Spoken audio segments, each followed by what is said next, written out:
सुप्रभात। आज हम लोग गणित में शिक्षण विधि के बारे में पढ़ेंगे। शिक्षण विधि का एक विधि है आगमन विधि, जिसको हम इंडक्टिव मेथड भी कहते हैं। इस आगमन विधि शिक्षण विधि प्रक्रिया का ही एक अंश है, जहां शिक्षक निर्देशित करते हैं छात्रों को किस प्रकार से पढ़ाना है। यहाँ पर आगमन विधि का परिभाषा है कि किसी भी समस्या का हल पूर्व ज्ञान, तर्क, विचार एवं सूझबूझ की मदद से आगे बढ़कर खोजा जाता है।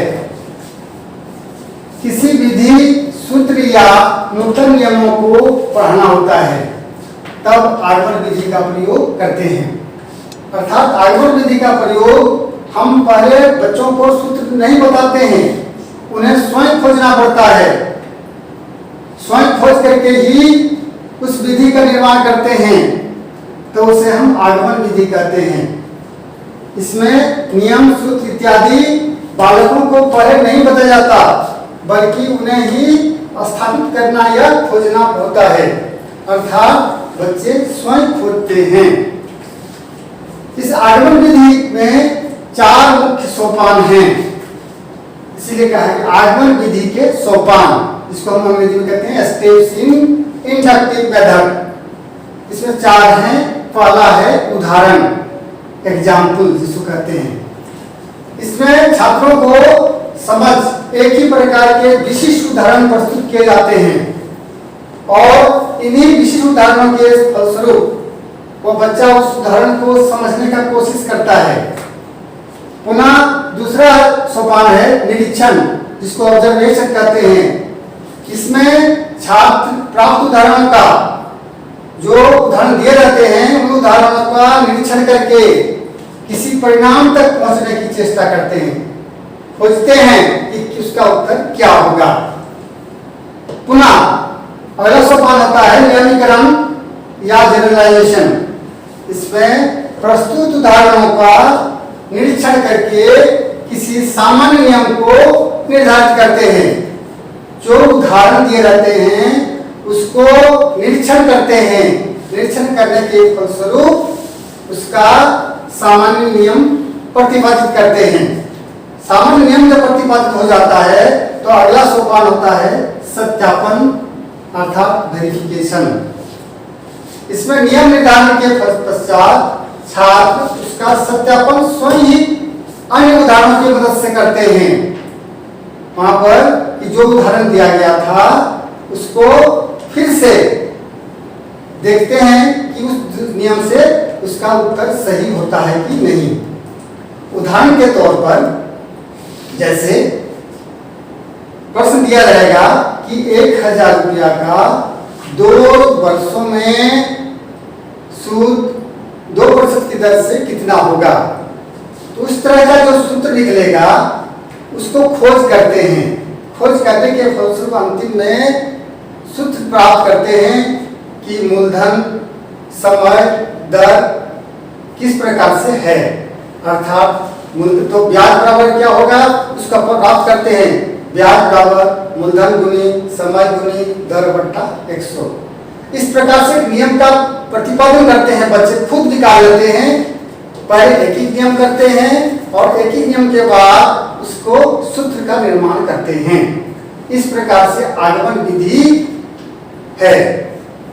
यह आगमन विधि से कुछ लाभ हैं। इसमें है कि यह प्रत्यक्ष तथ्यों पर आधारित है। सही उसको अपने आंखों से देखकर करते हैं। इस कारण यह पूर्णतः वैज्ञानिक है। अर्थात बच्चे अपने खोज करके अपने से निकाल लेते हैं प्रत्यक्ष रूप से, तभी इसको वैज्ञानिक माना जाता है। अर्थात ये सत्य को साबित कर देता है। दूसरा है कि यह विधि स्थूल से सूक्ष्म की ओर बढ़ने के फलस्वरूप सरल और रोचक होती है। इसमें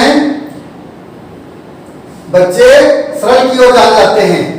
जैसे एक त्रिभुज होता है, वहां आगे हम बता देंगे बच्चों को कि त्रिभुज के तीनों कोणों का जो फल 180 डिग्री होता है, तो बच्चे उसको प्राप्त नहीं जान पाएंगे।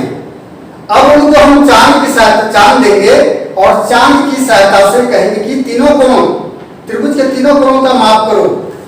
यदि उसमें जितना डिग्री भी होगा तो तीनों गुणों को यदि जोड़ेंगे जितना जितना मान होगा, मान लीजिए एक में 50 है, दूसरा में 60 है, दूसरा में 70 है, तीनों को जोड़ देंगे तो 180 डिग्री होगा। तो इस प्रकार से उसका सही सही ज्ञान प्राप्त हो जाएगा। तीसरा है कि बालक सीखने की प्रक्रिया में प्रत्यक्ष रूप से भाग लेता है, अर्थात आत्मसात आसानी से होता है। वह बच्चा इसमें खुद भाग लेता है, भले शिक्षक उसको मार्गदर्शन देते हैं, लेकिन लड़का खुद ही पढ़ाई में कार्य करता है। अगला है कि आगमन विधि हमें ज्ञात से अज्ञात की ओर ले जाता है, विशिष्ट से सामान्य की ओर ले जाता है, स्थूल से सूक्ष्म की ओर ले जाता है और उदाहरण से नियम की ओर ले जाता है। इस प्रकार से आगमन विधि के लाभ हैं। आगमन विधि के दोष, डिसएडवांटेज ऑफ इंडक्टिव मेथड। आगमन विधि में कुछ दोष भी हैं। प्रथम है, यह विधि अत्यंत धीमी होती है, इसमें खोज करना पड़ता है, इसलिए यह लंबा समय लेता है, इसलिए धीरे धीरे होते हैं, छात्र को समझने में दिक्कत होती है। दूसरा है, छात्र स्वयं ही प्रयास करके समस्त नियमों को जानते हैं। इसमें बच्चे प्रत्यक्ष रूप से अपने आप खोज करते हैं, इसलिए इस विधि के द्वारा शिक्षक का कोई महत्व नहीं होता, शिक्षक नगण्य रहते हैं। अगला पॉइंट है कि सभी बालकों के लिए यह उपयोगी नहीं है, क्योंकि कमजोर छात्र गणित के सामान्य नियम नहीं निकाल पाते हैं। जो बच्चे तेज होते हैं वे नियम का निर्माण कर सकते हैं, लेकिन कमजोर विद्यार्थी इसको नहीं जान पाते। चौथा है कि कभी कभी बालक गलत निष्कर्ष पर पहुंच जाते हैं। नियम के खोज के क्रम में उन्हें जो नियम निकालना रहता उसको नहीं निकाल के दूसरा नियम निकाल लेते हैं, जिससे उसके दिमाग में उस विषय में के प्रति गलत छाप पड़ जाती है, और गलत छाप उसकी जब आदत के रूप में बन जाती है तो उसको मिटती नहीं है। इस प्रकार से हम देखते हैं कि आगमन विधि में अनेक दोष हैं, इसलिए इस आगमन विधि को कहा गया है, सूत्र बनाया गया है कि अधिक परिश्रम करना पड़ता है। इसमें विद्यार्थी को कक्षा में अधिक परिश्रम करना पड़ता है और ज्ञान कम प्राप्त होता है, इसलिए कहा गया आगमन विधि बराबर अधिक परिश्रम जो कम ज्ञान। इस प्रकार से आगमन विधि में भी दोष है।